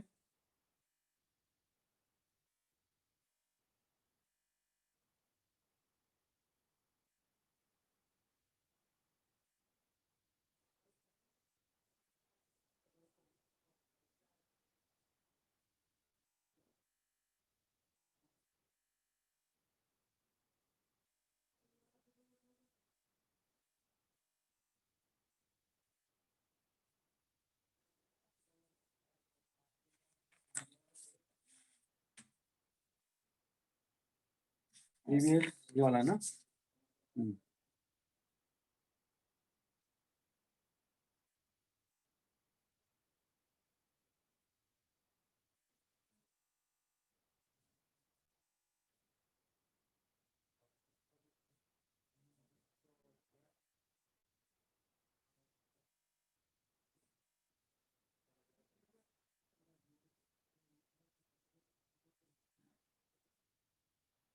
हो गया ना, ठीक, इधर का भी हो गया। अब इसने क्या कहा, एवरेज एंगुलर वेलोसिटी बताओ। तो एवरेज एंगुलर वेलोसिटी का कॉन्सेप्ट क्या है, total angular displacement upon total time, यही कॉन्सेप्ट है ना? इस तरह से हमने एवरेज वेलोसिटी एवरेज स्पीड की बात करते हैं, तो एवरेज स्पीड में क्या करते हैं, total distance upon total time. तो यहाँ क्या करेंगे, एंगुलर एवरेज एंगुलर वेलोसिटी क्या हो जाएगी, total angular displacement upon total time, है ना? Yes sir. Yes sir. तो इसके बारे में बात करते हैं, तो कैसे लिखेंगे देखो, सी पार्ट, तो theta equal to omega naught T plus half alpha T square, total क्या हो गया, एंगुलर डिस्प्लेसमेंट हो गया, तो हमारे पास आ जाएगा थीटा डिवाइडेड बाई टी, ये हो गया ओमेगा एवरेज, और ये हो गया omega naught T plus half alpha T square divided by T, है ना? टी कैंसिल आउट हो जाएगा, तो ओमेगा एवरेज इक्वल टू आ गया omega naught plus alpha T by 2। Okay, एक बात हो रही है कि सिंस ओमेगा इक्वल टू क्या होता है, omega naught plus alpha T होता है ना, ठीक है नहीं? तो एक फॉर्मूला और मिल जाएगा अपने को यहाँ, वैसे तो आगे आंसर हमारा है, इसमें रखो आंसर आ जाएगा, कोई दिक्कत नहीं है ना? लेकिन फिर भी मैं इसमें एक और फॉर्मूला इसमें इसको सेट कर रहा हूँ यहाँ, तो alpha T equal to omega minus omega naught यहाँ रख दो, तो ये आ गया हमारे पास में ओमेगा नॉट प्लस हाफ, इसको क्या लिखोगे, omega minus omega not. Okay, आप सिंप्लीफाई करो तो क्या मिल गया, omega plus omega naught by, ये हमारे पास में ओमेगा एवरेज आ गया। अब आप देखो ओमेगा फाइनल तो जीरो ही है ना, तो इसको क्या लिखोगे आप, 2 पाई f0 डिवाइडेड बाई 2, और ये इसको हमें तो इसके टर्म में लिखा, तो फिर इसको किसके टर्म में लाना है, तो 2 पाई f एवरेज, कैसे लिखेंगे, 2 पाई से 2 पाई कैंसिल आउट हो गया, तो हमारे पास f एवरेज इक्वल टू कितना आ गया, f0 बाई 2, f0 कितना है 100 बाई 2, ये हो गया 50 रिवॉल्यूशन पर सेकंड। मेरे ख्याल से पॉइंट क्लियर हो गया होगा।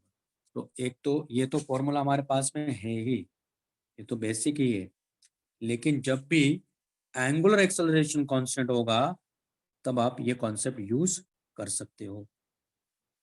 ठीक है, तो omega average equal to omega plus omega naught by 2, ये लिख लीजिए पहले।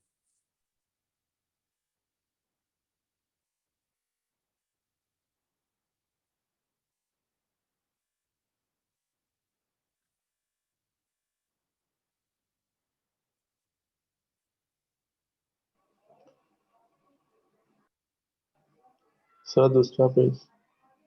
लिख लीजिए।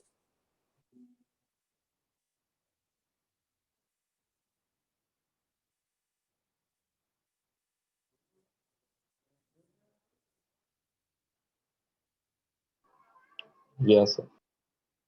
हो गया। Yes sir. तो इस तरह से क्वेश्चंस करेंगे हम लोग। नेक्स्ट है हमारे पास में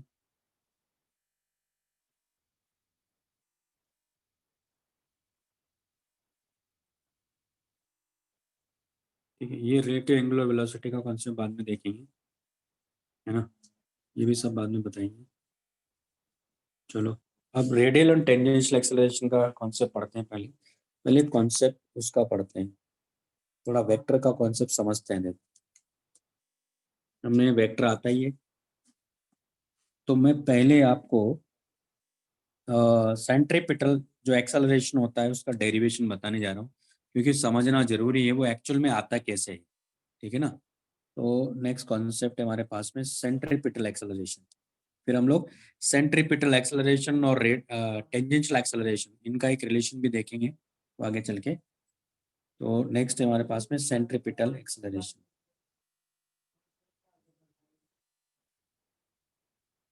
क्योंकि ये इसलिए बता रहा हूँ क्योंकि आपके बोर्ड में है ये, तो इसका डेरिवेशन पूछा जा सकता है। ठीक है, तो सेंट्रीपिटल एक्सेलरेशन की जब हम बात करेंगे तो क्या होता है, इसी को हम लोग ये भी बोलते हैं रेडियल एक्सेलरेशन भी बोलते हैं, रेडियल एक्सेलरेशन भी बोलते हैं, और इसी को नॉर्मल एक्सेलरेशन भी बोलते हैं,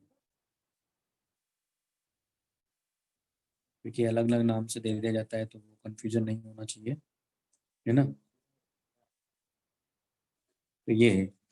अब क्या होता है एक्चुअल में, मान लो कि मैं यहाँ जो डेरिवेशन ले रहा हूँ उसमें स्पीड को कांस्टेंट रख रहा हूँ, है ना, क्योंकि स्पीड वेरिएबल हो सकती है, तो स्पीड क्या है यहाँ, स्पीड इज कांस्टेंट, क्योंकि स्पीड वेरिएबल हो या कांस्टेंट हो, सेंट्रीपिटल एक्सेलरेशन तो होगा ही होगा, है ना। सेंट्रीपिटल एक्सेलरेशन तो हमेशा होता है, जब भी पार्टिकल सर्कल में जाएगा सेंट्रीपिटल एक्सेलरेशन तो डेफिनेटली है ही, उसमें तो आप बदलाव कर ही नहीं सकते। क्यों, क्योंकि वेलोसिटी चेंज होने की वजह से वो आता है हमेशा, क्योंकि स्पीड तो कांस्टेंट हो सकती है लेकिन वेलोसिटी तो कंटिन्यूसली चेंज करती है। जैसे अगर वो इस पॉइंट पर रहेगा, वो मान लो अगर ऐसे घूम रहा है, इस पॉइंट पर रहेगा तो वेलोसिटी इधर है, किसी और पॉइंट पर जाएगा तो वेलोसिटी कंटिन्यूसली क्या करेगी, चेंज होती जा रही है ना, इसलिए एक्सेलरेशन तो होगा ही। ठीक, तो क्या करेंगे हम लोग यहाँ, ये इसका सेंटर है ना, तो मान लेते हैं कि ये यहाँ है और इसकी वेलोसिटी इधर की तरफ भी है, तो ये इसको मैं v1 वेक्टर ले रहा हूँ, लेकिन है ना, और किसी इंस्टेंट पर जब यहाँ पहुंचेगा तो ये v2 वेक्टर होगा, लेकिन ये जो वेक्टर मैं बना रहा हूँ, ये जो लेंथ में बना रहा हूँ, दोनों लेंथ इक्वल होगी। क्यों, क्योंकि स्पीड कांस्टेंट है, तो mod of v1 vector will be equal to mod of v2 vector, since velocity is not velocity, speed is constant, okay, but each and every time it is changing इस direction, तो इसलिए इसकी velocity क्या होगी, change करती रहेगी। Okay, ये यहाँ से यहाँ पहुंच गया मान लो। अब हम इसमें जो बात करने जा रहा हूं मैं स्मॉल डी थीटा के लिए बात कर रहा हूं, यानी ये यहां से यहां पहुंचा है ना, और इसकी जो रेडियस है वो आर है जो कि फिक्स है, और ये जो एंगल है ये हमने ले लिया कि ये डी थीटा है, यानी कितना रोटेट कर गया, इसका जो पोजीशन वेक्टर है ये डी थीटा रोटेट कर गया। क्लियर है यहाँ तक? आप ध्यान से समझिएगा। देखो मुझे एक चेंज इन वेलोसिटी चाहिए, मान लो यहाँ है ना, क्या चाहिए, चेंज इन वेलोसिटी।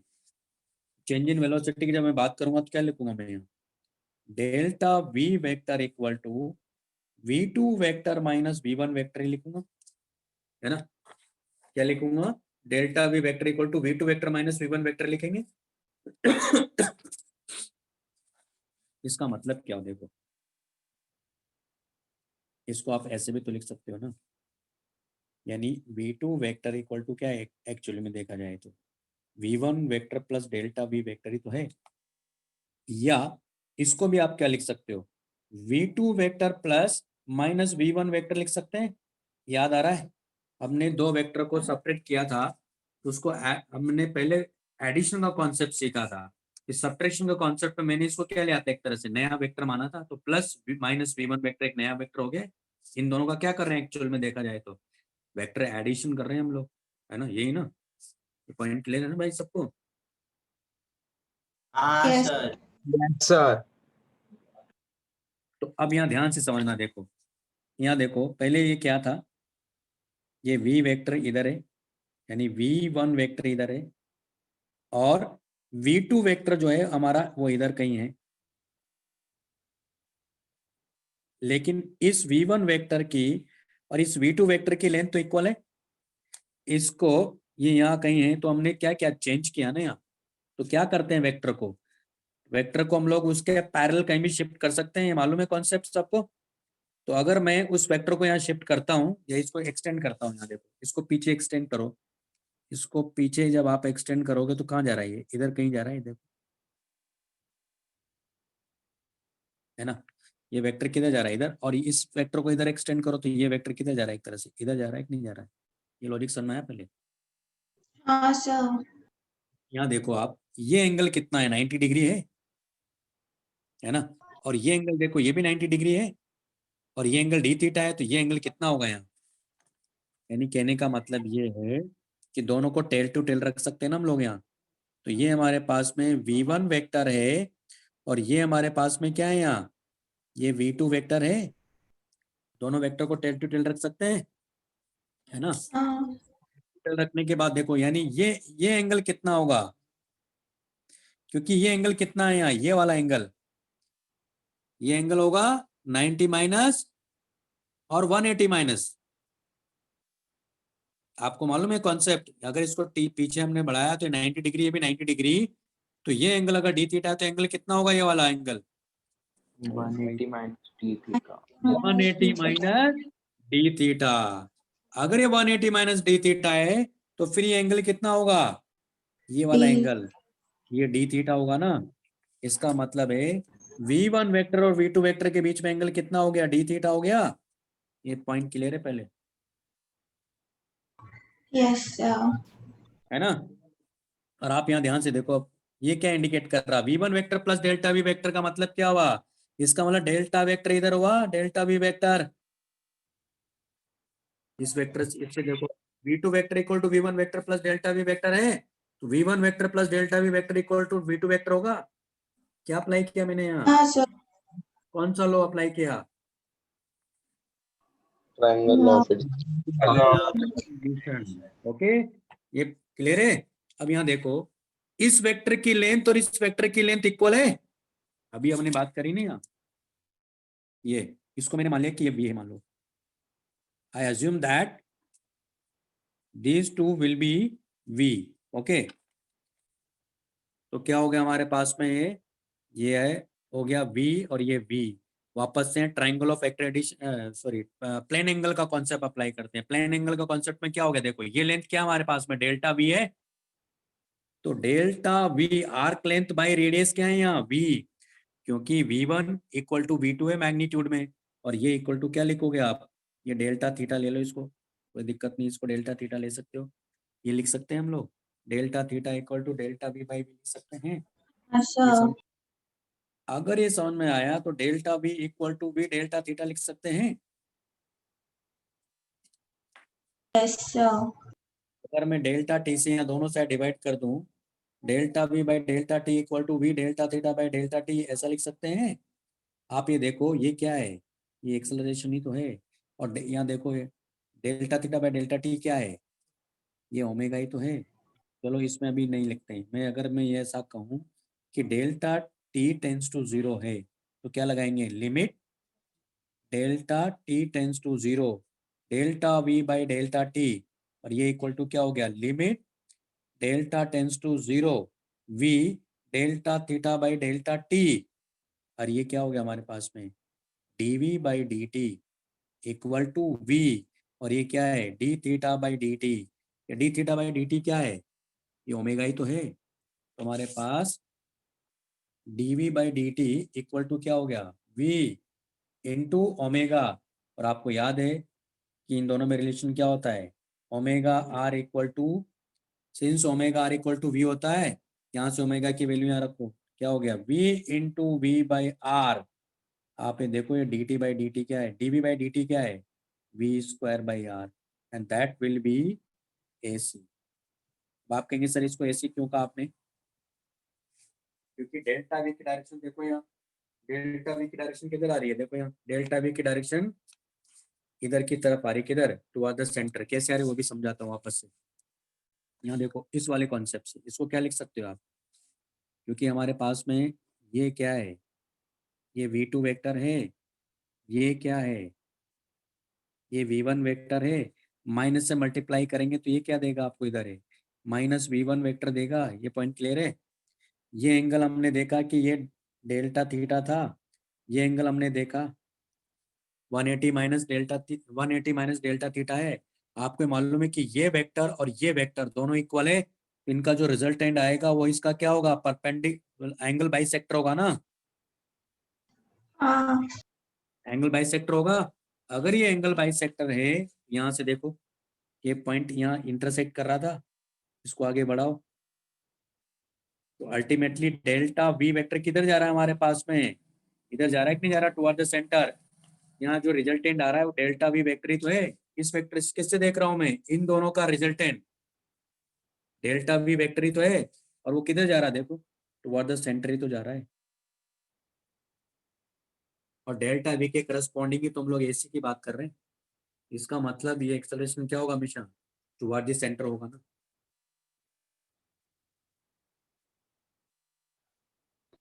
बात समझ में आ गई हाँ सर।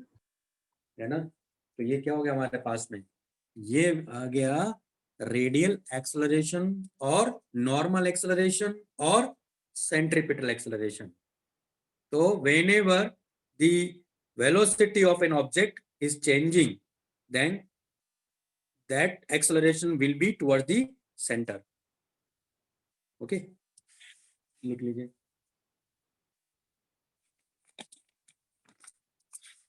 यहाँ से लिखिए।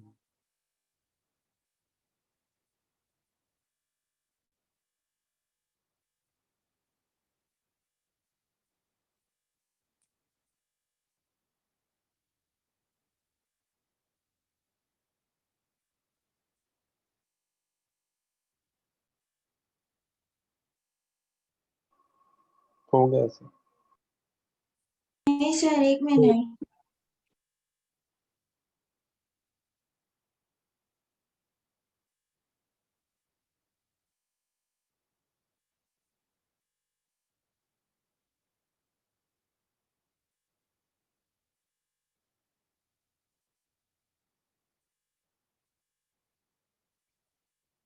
हाँ सर, हो गया।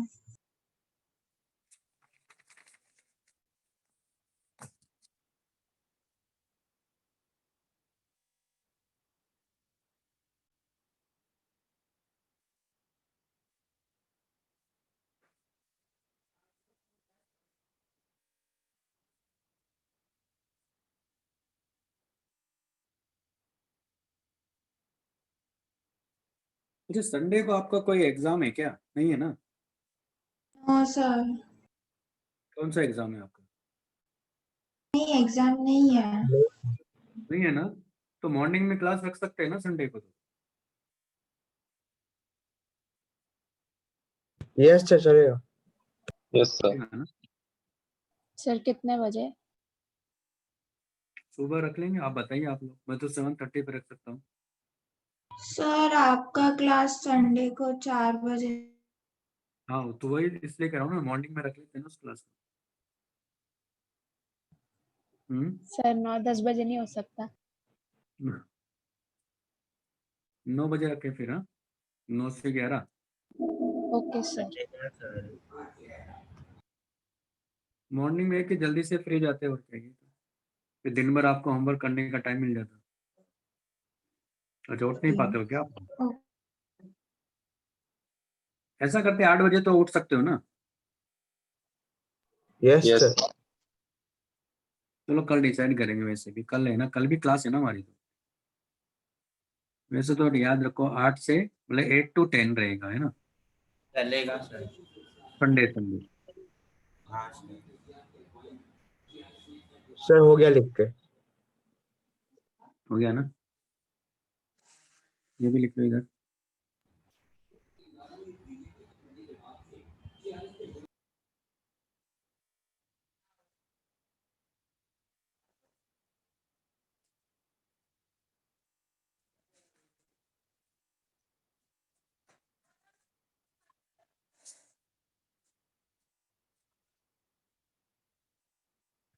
और होमवर्क में क्या दिया था मैंने लास्ट टाइम? सर आपने डीपीपी मेरे को बोल। डीपीपी को कितने हो गए आपके? सर 10 तक हो गया ना? 11th और 12th नहीं दिया था? No sir. चलो फिर 11th और 12th ये डीपीपी है। अच्छा मैंने एनसीईआरटी भी तो दिया था लेकिन पहले। Yes sir yes sir. हाँ सर दिया था इंसर्ट। एनसीईआरटी कंप्लीट हो गया, जो जो टॉपिक्स पढ़ाए हैं यस सर। वो भी पावर एनर्जी चल रहा है। वर्क पावर एनर्जी कर लिया आप लोगों ने? कर फिक्शन भी रहा था, एलएम भी था, फिक्शन है। एलएनएम वो ये हो सब गया। हो गया। एनएलएम फ्रिक्शन हो गया। चलो ठीक है, तो डीपीपी 11 एंड 12 ये कर लो आप लोग, है ना। चलो फिर आज इतना ही करेंगे, हाँ okay bye sir. Okay bye bye.